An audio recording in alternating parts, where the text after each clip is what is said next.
Mobile digital तकनीक में Hindustan world leader बन चुका है और अब अगला लक्ष्य है भविष्य की नई तकनीक यानी आर्टिफिशियल इंटेलिजेंस का। आर्टिफिशियल इंटेलिजेंस पर हिंदुस्तान में काम शुरू हो चुका है। पीएम नरेंद्र मोदी ने सोमवार को responsible artificial intelligence for social empowerment यानी रेज 2020 समिट का उद्घाटन किया। इस वर्चुअल समिट में पीएम ने उम्मीद जताई कि आने वाले दिनों में हिंदुस्तान आर्टिफिशियल इंटेलिजेंस का हब बनेगा।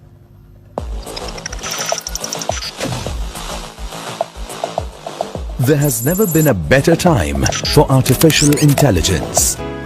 आर्टिफिशियल इंटेलिजेंस यानी वो तकनीक जिसके जरिए मशीन में इंसानों की तरह सोचने, समझने और निर्णय लेने की क्षमता विकसित की जाती है। हिंदुस्तान डिजिटल क्रांति में दुनिया के शिखर पर जा पहुंचा है और अब अगला लक्ष्य है एआई यानी आर्टिफिशियल इंटेलिजेंस के क्षेत्र में वर्ल्ड लीडर बनना।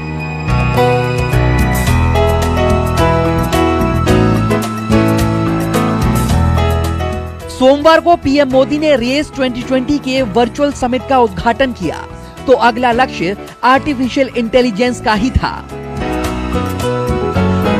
Technology has transform our work places. It has improved connectivity. Time and again technology has helped us solve key challenges. I am sure this merger between social responsibility and AI will enrich AI with human touch.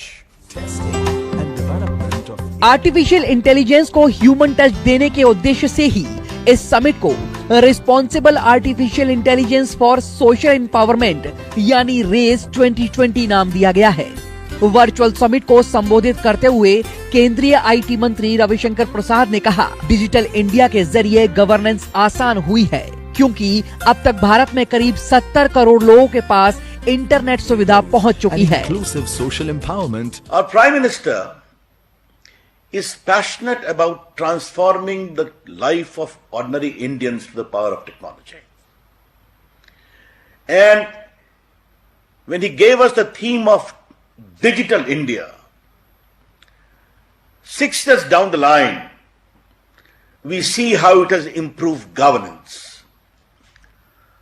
be it digital delivery of services, direct benefit transfer, e-hospital, digital market for farm produce, or digital literacy or digital payment. Through AI-assisted healthcare. Raise 2020 summit में शामिल Reliance group के chairman Mukesh Ambani ने कहा कि 6 साल पहले PM Modi ने digital India की जो नींव रखी, आज उसी नींव से हिंदुस्तान दुनिया में डिजिटल क्रांति के शिखर पर पहुंच गया है। 6 years ago, sir, you launched the Digital India mission and made it a top national priority. And the results have been spectacular. First, India has delivered 4G broadband coverage to more than 99% of our citizens. We have gone from 155th in the world to number 1 in mobile data consumption. With 5G round the corner, India will maintain its leadership position. इस summit का मकसद स्वास्थ्य, शिक्षा, कृषि क्षेत्र में परिवर्तन लाना है। नीति आयोग के सीईओ अमिताभ कांत ने समिट को संबोधित करते हुए कहा कि आईटी तकनीक ने कृषि क्षेत्र में क्रांति की शुरुआत कर दी है। India has been able to create a vibrant digital goods and services tax, a dynamic digital payment, unified payment interface, a unique direct benefit transfer mechanism using biometrics with no leakages, and now a visionary digital health mission launched on Independence Day by the Honorable Prime Minister. यानी साफ है, PM Modi के vision से Hindustan digital युग में अपनी बादशाहत हासिल कर चुका है और अब अगला लक्ष्य आर्टिफिशियल इंटेलिजेंस का है। लक्ष्य बड़ा है, लेकिन तकनीक के युग की इस नई क्रांति में भी हिंदुस्तान अपना सिक्का जमा कर रहेगा। यदि आपको हमारे द्वारा दी गई जानकारी अच्छी लगी हो तो चैनल को लाइक, शेयर, सब्सक्राइब कर सकते हैं। साथ ही